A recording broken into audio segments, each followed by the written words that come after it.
Hi hello అందరికి నమస్తే, welcome to our channel. నా పేరు రవీందర్. విజనరీ కలిగినటువంటి చంద్రబాబు, అపర చాణిక్యుడు చంద్రబాబు, సంపద సృష్టించి పథకాలు ఇచ్చేటువంటి మేధావి చంద్రబాబు నాయుడు. ఇప్పుడు ఏదైతే ఎన్నికల సమయంలో సూపర్ 6 అని మేము చెప్తా ఉన్నామో, వీటికి అడిషనల్గా ఇంకొక 6 పథకాలు కలిపి ప్రజలకు ఇచ్చే ప్రయత్నం చేస్తాం, ఆంధ్రప్రదేశ్ని అభివృద్ధి చేస్తాం, సంపద సృష్టి ఎలా ఉంటుందో మేము చూపిస్తామని చెప్పి ఎన్నికలకు ముందు పదే చెప్పినటువంటి పరిస్థితి. ఇప్పుడు ఎన్నికల తర్వాత చంద్రబాబు సార్ సంపద సృష్టి వారం పెంచుతూ ఉన్నాడు. ప్రతి మంగళవారం అప్పు చేసేటువంటి పరిస్థితి ఆంధ్రప్రదేశ్లో. ఇప్పుడు మొన్న మంగళవారం కూడా 3,000 కోట్ల రూపాయలు చంద్రబాబు సార్ అప్పు చేశారు. ఈ అప్పుకు సంబంధించి 7.27% వడ్డీతో సెక్యూరిటీల వేలం ద్వారా మళ్ళీ 3,000 కోట్లు అప్పు తీసుకున్నారు. ఇది కూడా ఏ రకంగా చెల్లించే రకంగా తీసుకున్నారంటే, ఇది 12 సంవత్సరాల తర్వాత 1000 కోట్లు, 17 సంవత్సరాల తర్వాత మరో 1000 కోట్లు, 22 సంవత్సరాల తర్వాత మరొక 1000 కోట్లు చెల్లించే విధంగా ఈ 3,000 కోట్ల రూపాయలు అప్పు తీసుకున్నారు. ఇప్పటి వరకు చంద్రబాబు నాయుడు సార్ అప్పు రూపంలో సంపద సృష్టించింది 15,000 కోట్ల రూపాయలు. సో మరి ఈ 15,000 కోట్ల రూపాయలు అయితే అప్పు తీసుకున్నారు, కానీ మరి వీటికి సంబంధించి ఒక పింఛన్ల పంపిణీ తప్ప ఇంకా ఏమైనా వాళ్ళు చేసింది ఉందా? అన్న క్యాంటీన్లు చేసామంటారు. అన్న క్యాంటీన్లు విరాళాలతో చేస్తూ ఉన్నారు. ఆ విరాళాలతో చేసినటువంటి అన్న క్యాంటీన్లు కూడా మీ బొమ్మలు వేసుకుంటున్నారు, మీ పార్టీ కలర్లో వేసుకుంటున్నారు. కలర్ల గురించి పెద్ద ఎత్తున రెచ్చిపోయి తాత జాగిరా అని చెప్పినటువంటి గౌరవ ముఖ్యమంత్రి చంద్రబాబు నాయుడు గారు ఈరోజు మళ్ళీ అదే రకంగా చేస్తూ ఉన్నారు. మనం చూస్తూ ఉన్నాం ఆంధ్రప్రదేశ్లో, రాష్ట్రంలో. నీవు ఫ్లైఓవర్లు ఏమన్నా గతంలో వేసినటువంటి ఫ్లైఓవర్లో కూడా వీళ్ళ కలర్లు వేస్తూ ఉన్నారు, ట్యాంకులు, వాటర్ ట్యాంకులు కూడా వీళ్ళ కలర్లో వేసుకుంటున్నారు. ఇప్పుడైతే ఈ అప్పుకు సంబంధించి జగన్మోహన్ రెడ్డి గతంలో అప్పు చేస్తారని చెప్పి పెద్ద ఎత్తున రెచ్చిపోయారు.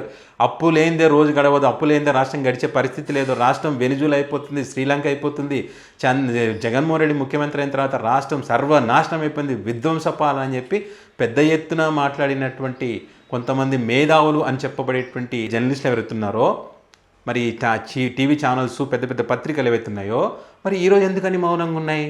అంటే ఇది అప్పు కాదా? కళ్ళకు కనిపిస్తలేదు ఇది? మరి ఇప్పుడు వెనిజులా, శ్రీలంక ఇవి కావా? ఇది విధ్వంసం కాదా? మరి జగన్మోహన్ రెడ్డి అని అప్పుడు గతంలో నేను సంపద సృష్టిస్తాను ఎక్కడ చెప్పలేదు. కనీసం అప్పు తెచ్చిన దాంతో నాకు పథకాలన్నీ ఇచ్చినాడు జగన్మోహన్ రెడ్డి. పింఛన్ల పంపిణీ చేశారు, పోనీ అందులో ఏమైనా పింఛన్లు పెంచారా? ఉన్నవి తగ్గించారు.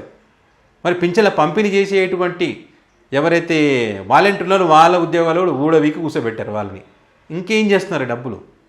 ఖచ్చితంగా ఆంధ్రప్రదేశ్ ప్రజలకు ఈ 15,000 కోట్ల రూపాయలు ఏం చేశామనేటువంటిది ఖచ్చితంగా చెప్పాల్సినటువంటి అవసరం ఉంది. ప్రతి మంగళవారం భలే మంచి మంగళవారంలే అని చెప్పి ఆనందపడుతున్నారు. వారంలో ఒక 2-3 మంగళవారాలు వస్తే బాగుంటుంది అనుకునే రీతిలో ఉంది వీళ్ళ వ్యవహారం.